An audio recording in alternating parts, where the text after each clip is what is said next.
पहली बात तो ये है कि ये समझा जाना चाहिए कि भाषा जो है ना, वो संवाद का विषय है, विवाद का विषय नहीं है। दूसरी बात ये समझी जानी चाहिए कि भारत के संविधान, ये लोग संविधान की बात करते हैं ना, कि हम तो संविधान को मानने वाले लोग हैं। क्या भारत के संविधान ने हिंदी को राजभाषा का दर्जा दिया है कि नहीं? और जब एक भाषा इतनी सम्मानित है, प्रधानमंत्री श्री नरेंद्र मोदी जी के आने के बाद संपूर्ण विश्व में हिंदी की स्वीकार्यता बढ़ी है। हम ये भी तो देखें, आज चाहे फ्रांस का राष्ट्रपति हो, वो भी हिंदी में ट्वीट करता है। दूसरे दूसरे देशों के राष्ट्रपति या दूसरे दूसरे देशों के मुखिया, अभी आपने कल ही सुना होगा कि रशिया का एक राजदूत, और उसने अपना वक्तव्य आरंभ किया तो उसने कहा कि हम श्री गणेशाय शुरू करते हैं, उन्हें शुरू करते हैं ऐसा ना कह करके उसने संवाददाता सम्मेलन में और इसी से आरंभ किया कि अब हम श्री गणेश करते हैं, और उसने हिंदी में बोलना आरंभ किया। तो हमको तो गौरव होना चाहिए कि हमारी एक भाषा को दूसरी दुनिया के लोग, दूसरे देशों के लोग, दूसरे देशों के पदाधिकारी स्वीकार कर रहे हैं, और हम आपस में ही लठमार लगाए हुए हैं। तो दूसरे लोग मजाक नहीं उड़ाएंगे हमारा। हमारी कोई भी भाषा हो, चाहे वो मराठी हो, चाहे वो गुजराती हो, चाहे वो तमिल हो, चाहे वो तेलुगु हो, इन सभी भाषाओं के प्रति हमारा सम्मान है और रहेगा। लेकिन एक भाषा के नाम पर आप आपस में एक वर्ग बना करके दूसरे को पीड़ित करने लग जाएं, दूसरे को अपमानित करने लग जाएं, ये तो हम अपने पैरों पर ही कुल्हाड़ी मारने का काम कर रहे हैं। ऐसी राजनीति करने वालों को अब महाराष्ट्र के लोग ही स्वीकार नहीं करेंगे। वो भी समझ रहे हैं सच्चाई। महाराष्ट्र के लोग भी उत्तर प्रदेश में रहते हैं, अगर बिहार में रहते हैं, उनसे कोई कह दे कि आप भोजपुरी बोलिए, नहीं बोल पाएंगे तो उनको मारने लग जाए, तो क्या इन लोगों को अच्छा लगेगा?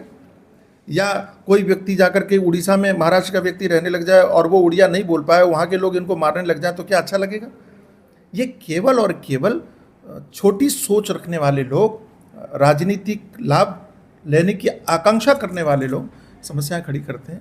ये मूलतः सही नहीं है। एक लास्ट सवाल है, राहुल गांधी ने आरोप लगाया है वोट चोरी का मोदी जी के ऊपर। राजनीति में तो ये सब नाटक नौटंकी चलते रहते हैं, लेकिन इन आरोपों के बीच में जो उन्होंने बातें कही, कांग्रेस पार्टी ने जो बातें कही, वो बड़ी पीड़ादायक इसलिए हैं कि एक प्रवक्ता ने, कांग्रेस के प्रवक्ता ने, काशी में हमारे एक महात्मा है, राम कमल दास जी वेदांती जी, उनका मठ है, और उस मठ में उनके जो शिष्य हैं, लगभग 40-45 शिष्य रहे होंगे। तो हमारे यहाँ संतों की ये परंपरा है कि जब भी कोई शिष्य होता है तो वो शिष्य राशन कार्ड हो, वोटर आईडी हो, आधार कार्ड हो, उसमें पिता की जगह गुरु का नाम लिखवाता है। ये हमारी परंपरा है। और इन लोगों ने राजनीतिक रोटियां सेकने के लिए एक महात्मा के उस परंपरा को कलंकित करते हुए इन्होंने प्रेस वार्ता में ये बातें कही कि देखो देखो, ये वोट चोरी का सबसे बड़ा प्रमाण है कि एक ही बाप की 45-45 औलादें। इस तरह से आप सनातन धर्म का अपमान नहीं कर रहे। और मैं ये पूछता हूँ, राहुल गांधी हो कि कांग्रेस हो, किसी से भी मैं ये पूछता हूँ कि अगर वोट चोरी करने वाली बात सही है तो फिर ईवीएम में धोखाधड़ी हो सकती है, ईवीएम खराब है, ये जो आरोप लगा रहे थे वो कहाँ तक सही है? और एक मोटी बुद्धि का व्यक्ति भी ये बात समझ सकता है कि अगर कोई सरकार वोट चोरी कर रही होती तो पहले 303 सीटें जीतने वाली पार्टी 240 सीटों पर कैसे सिमट जाती? वोट चोरी ही कर रही होती तो वो तो आराम से 400 सीटें जो उनका टारगेट था वो प्राप्त कर सकते थे। एक बार 400 सीट अगर ये जीत के आते तो फिर उनका ये आरोप थोड़ा बहुत किसी को समझ में भी आता। लेकिन 303 सीटें जीतने वाली पार्टी और 240 सीटों पर सिमट जाती है, अपने बल पर बहुमत भी नहीं ले पाती, और उस पर कोई वोट चोरी का आरोप लगाए, तो इससे बड़ा हास्यास्पद कोई बात नहीं हो सकती। ये कॉमेडी कर रहे हैं और अपनी छवि खराब कर रहे हैं। धर्म परिवर्तन भी किया जा रहा है, जैसे क्रिश्चियन समाज में कर दिया जा रहा है। क्या ये उचित है जो मुस्लिम समुदाय, क्रिश्चियन समाज और भी कोई समुदाय के ऐसे हों जो हिंदुओं को लेकर अपने में कन्वर्ट कर रहे हो? ये क्या ये हिंदू के खिलाफ है या नहीं है, ये आप बताएंगे? नहीं, ये तो स्वाभाविक है। ये चिंताजनक बात है हमारे लिए। आज आपको पता होगा कि हमारे भारत के 9 राज्यों में हिंदू अल्पसंख्यक हो चुका है।